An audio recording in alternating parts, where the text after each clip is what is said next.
Você andar de tal forma com Deus que pessoas vão querer o seu Deus porque é o seu Deus. Para que os homens vejam as suas boas obras e deem glória ao Pai que está nos céus. Você está percebendo como é que a coisa anda? Cara, tem um texto que eu separei, eu acho ele fantástico. Ele está em 1 Coríntios 4, verso 14. Deixa eu ver aqui. Mano, você tem o dom de botar esse texto aqui na parada? Não, é por vocês, não é por mim não. O meu está aqui, eu só não enxergo, mas ele está aqui em algum canto. Que histórico, maluco. Cadê você? Agora tu quer fazer isso comigo, quer tirar um... Achei. Não tem não, né? Tá bom, eu só leio aqui. Ó. O cara mexe com ele. Vamos ler aqui nessa daqui, ó. Conforme eu for falando, tu para aí, tá? Bora lá. Isso daqui, para começo de conversa, isso daqui é Paulo escrevendo a sua primeira carta aos Coríntios. E Paulo está descendo o sarrafo na galera de Corinto. De Corinto, né? Falando, seus corintianos, não sei o quê. E era o São Paulo falando isso, né? Então... Pra que aplaudir isso, bro? Na boa, não faz sentido, não faz sentido. Faz o menor sentido aplaudir isso. Mas tá bom. Aqui, ó. Olha o que Paulo está falando para a galera de Coríntios. Depois de ele pegar pesado com os caras, ele falava, não escrevo essas coisas para vos envergonhar, mas admoesto-vos como meus filhos amados. Estou falando isso porque eu amo vocês como filho. Segue aí, meu irmão. Próximo. Porque ainda que vocês tivessem 10.000 aios, ou tutores, ou preceptores, como em algumas traduções, em Cristo, não teríeis, contudo, muitos pais, porque eu, pelo Evangelho, vos gerei em Cristo. Então ele está dizendo, vocês nasceram na minha mão, em Cristo, eu gerei vocês pelo Evangelho. Segue aí, meu brother. Admoesto-vos, portanto, a que sejais meus imitadores. Para aí, meu querido. Cara, repete comigo, o véi se garante. Porque pro cara bater no peito e falar, olha, eu gerei vocês, então vocês olhem para mim e sejam meus imitadores, me imita. Pode me imitar sem medo de ser feliz, porque eu estou imitando Cristo. E se vocês me imitarem, vocês vão ficar igualzinho Jesus. Já imaginou você bater no peito e falar, pode me imitar, meu irmão?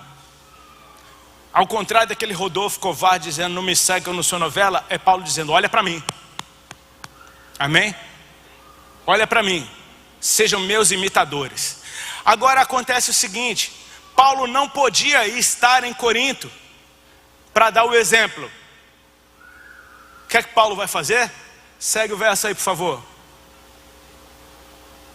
Por essa causa vos mandei Timóteo, que é meu filho amado e fiel no Senhor, o qual vos lembrará os meus caminhos em Cristo, como por toda a parte ensino em cada igreja. Tu não pegou? Paulo não pode ir até Corinto para que as pessoas o imitem. Mas tem um tal de Timóteo que é filho amado e fiel no Senhor, e ele anda igualzinho a mim. Então se eu envio Timóteo, Timóteo te lembra como eu ando. O jeito de Timóteo andar vai te lembrar como é que eu ando. E se você olhar para Timóteo, você me imita. Eu acho que o cara se garante. E ele tem plena confiança em quem Timóteo é e como Timóteo anda. Fiel no Senhor. Foi o que Cristo fez comigo, com você, cara. Ele derramou do seu Espírito sobre nós. E quando você o ama, você o obedece. E quando você o obedece, Cristo diz, olha ali para o meu filho e aprende com ele a ser um filho de Deus, como eu sou. E se a geração que veio antes de você não for um Paulo, que bate no peito e diga, sejam meus imitadores? E se a geração que veio antes de você for a mais corrupta da história? O que é que você faz? Você mata essa geração? Vocês estão com pressa? Ai de ti se disser que está. Ainda tem mais uns 15 minutos aqui.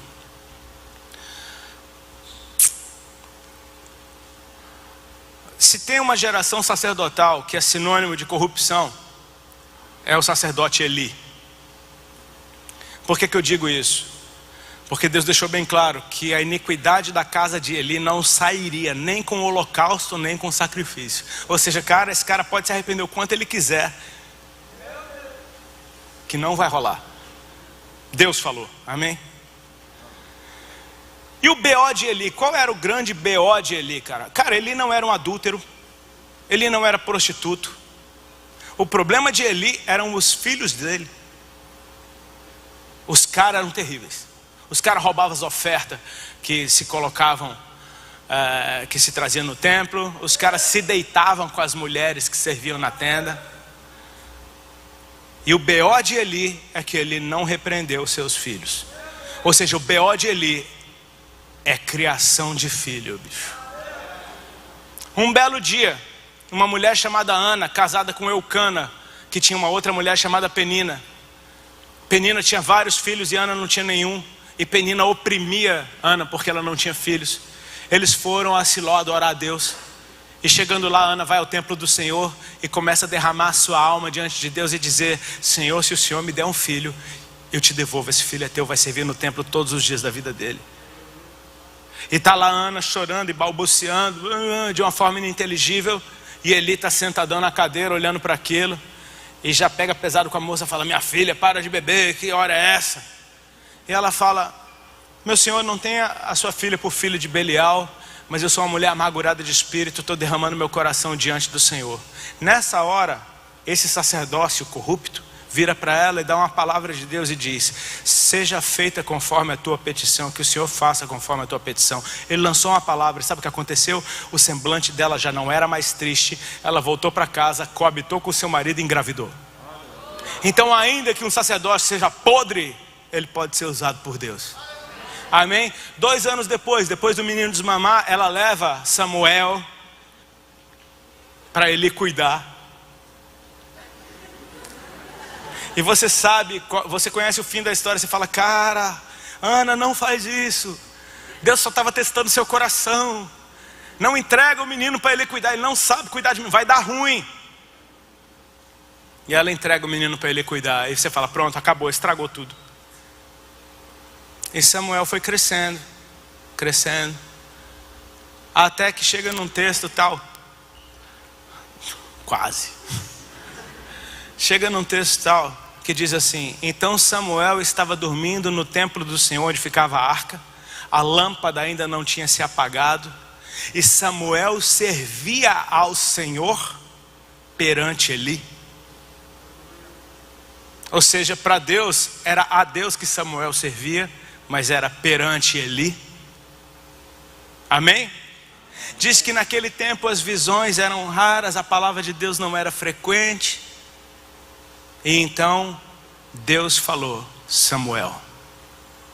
E Samuel amava tanto Eli que Deus falou com ele, ele achou que era Eli falando. Ele vai até o quarto de Eli e fala: o Senhor me chamou? Aí ele fala: não, meu filho, volta a dormir.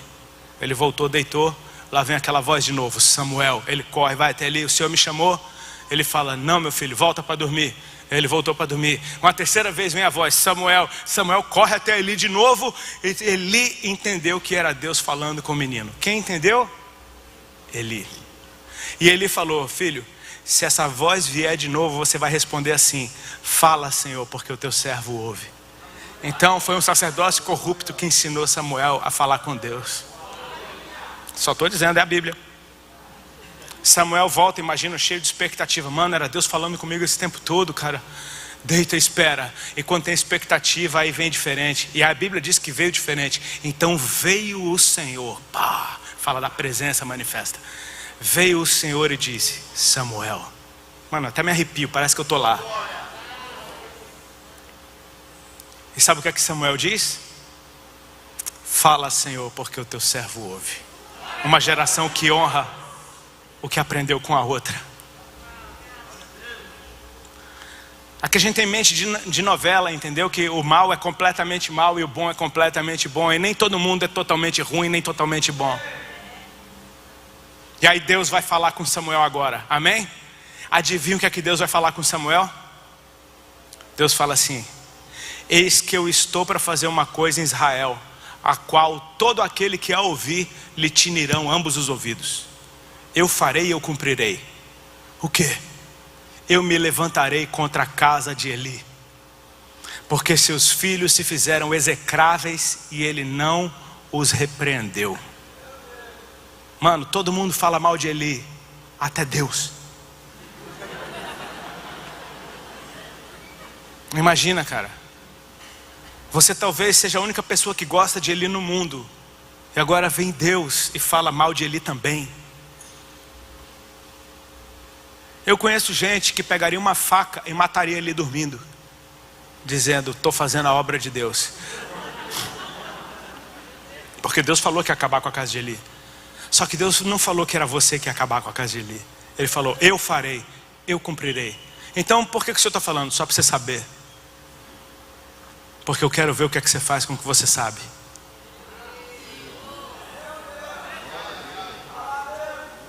Deixa eu ver se seu coração muda. Eu sei que Samuel passou com 10.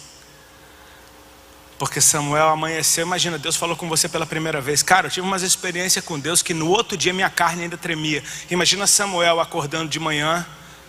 Imagina o estado do menino. E ele lembra: eu tenho que fazer o que eu tenho que fazer. Abriu as portas da casa do Senhor como ele fazia todos os dias. E lá vem Eli, aquele de quem Deus falou mal à noite. Já percebeu que se você ficar falando mal de alguém com outras pessoas, quando essa pessoa aparece, o clima pesa, fica todo mundo estranho?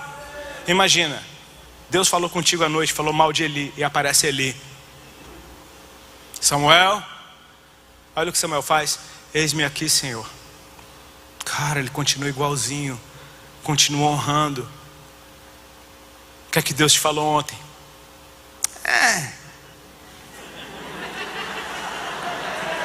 Dia bonito hoje, né, Senhor?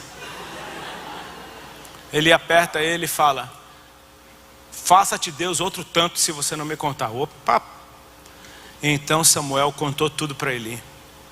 O interessante é que no texto exatamente que antecede esse evento, foi um profeta que passou por Eli e disse a mesma coisa que Deus falou para Samuel. Então Eli tem agora uma confirmação, tanto de um profeta reconhecido, quanto com o menino que está ouvindo Deus pela primeira vez. E o menino entregou a palavra com tanta honra, cuidado e zelo, que ele diz: é o Senhor, que se faça a sua vontade. E diz que naquele dia em diante, Samuel foi reconhecido como profeta por toda Israel. Deus continuou aparecendo para ele, e nenhuma das palavras que Deus falou caíram por terra. Ou seja, um profeta como poucos, que veio de uma geração corrupta, o último juiz sobre Israel, aquele que ungiu Saul e Davi como reis de Israel, aquele que amou ele tanto que cometeu o mesmo erro.